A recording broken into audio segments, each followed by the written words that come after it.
Pelan khusus perlu disediakan syarikat pembekal vaksin COVID-19 dalam menjamin keselamatan vaksin dan pihak terlibat sepanjang rantaian pengedarannya. Peringatan itu diberi Agensi Keselamatan Cyber dan Infrastruktur Keselamatan Amerika Syarikat. Ini sebagai persediaan menghadapi ancaman keselamatan fizikal oleh penjenayah. Dalam siri kedua laporan khas kesiapsiagaan Malaysia dalam pengurusan vaksin COVID-19, wartawan Andy Reza Rohadian turut memperincikan tahap persediaan keselamatan oleh salah satu syarikat pembekal vaksin negara iaitu Pharmaniaga Berhad.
Pharmaniaga Berhad mengambil langkah proaktif mewujudkan pelan tindakan kawalan keselamatan. Ia melibatkan penggunaan peranti elektronik berteknologi tinggi. Vaksin adalah emas yang baru. The new gold. Maknanya orang akan berebut dengan vaksin ni. Satu, mungkin unsur sabotaj bagi mereka yang tak dapat buat, ataupun mungkin akan berlaku kecurian. So kita akan mewujudkan sistem security, kita akan menggunakan security luar, satu untuk kilang kami itu tersebut supaya tidak ada unsur pencerobohan. Vaksin yang dibotolkan di kilang dibawa ke gudang penyimpanan sebelum diedar ke fasiliti kesihatan. Penghantarannya menggunakan laluan darat dan udara menyebabkan kenderaan terlibat berisiko menjadi sasaran penjenayah. Sebab jumlahnya besar, kalau satu vaksin tu katalah YBKJ menyatakan satu vaksin tu dalam RM60 ke RM70 lebih kurang tu. So kalau kali berapa 1 juta ada berapa jumlahnya.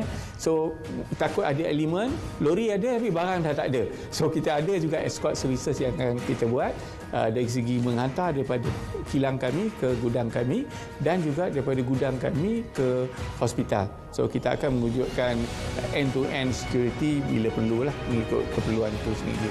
So kami utamakan benda itu sebab kita tak nak mengelak bila sampai ke hospital botolnya telah ditukar.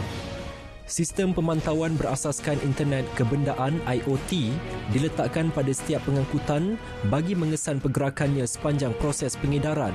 Ia juga bagi memastikan suhu vaksin berada pada julat yang ditetapkan. Maklumat masa sebenar akan disalur terus kepada pengilang dan penerima bekalan vaksin.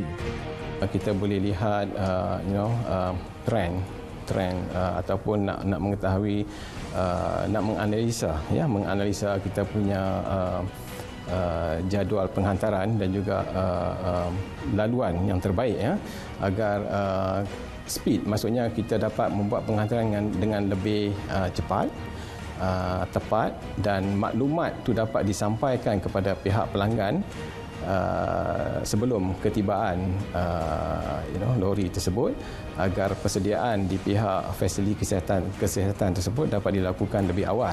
Lebih 600 pusat simpanan yang juga pusat pemberian vaksin akan dibuka di seluruh negara.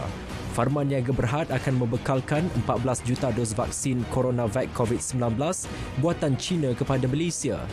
Dengan pengalaman 26 tahun mengendalikan ubat-ubatan berdasarkan ketetapan Amalan Pengedaran by AEB, pengurusan dan pengedaran vaksin di negara ini sewajarnya lancar dan teratur. Andy Reza Rohadian, Berita RTM.